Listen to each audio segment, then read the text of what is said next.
I think our Labour Relations Act in South Africa right now is aligned to an environment that is for the protection of intellectual property. So if you look at our Labour Relations Act, it's more difficult to fire someone than to hire someone. All right, and that with our education system that we've got, with our demographic that we've got, with our level of education that we've got for the majority of people in South Africa, it's skewed. You can't protect people if they don't have intellectual property. And I know why they've written it this way.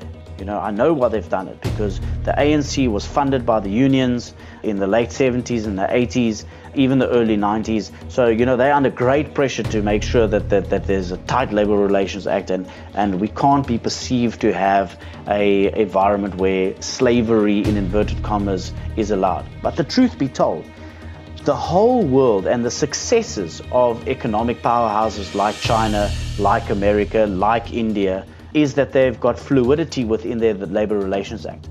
If they don't need someone, they don't have to employ that person.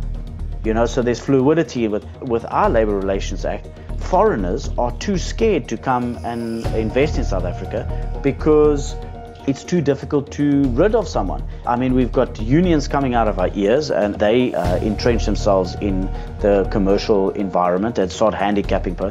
We should, for the next 30 to 40 years, while we're catching up on our education, we should be focusing on becoming industrialized.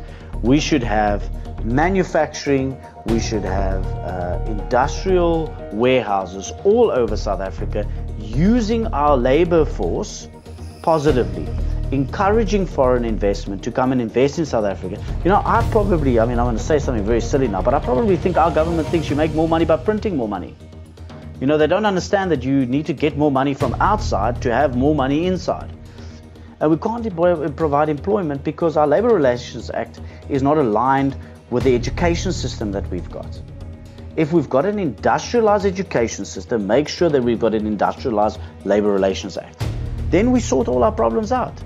If I say to you now, what's the opposite of black, you're going to say white. If I say to you the opposite of sleep is awake. If I say to you the opposite of work is not sitting down, the opposite of work is depression. If you don't have a job, you are depressed because it feels like you don't have value and purpose in life. And that's exactly what our government has done, is they've created an environment where the masses feel that they have no worth.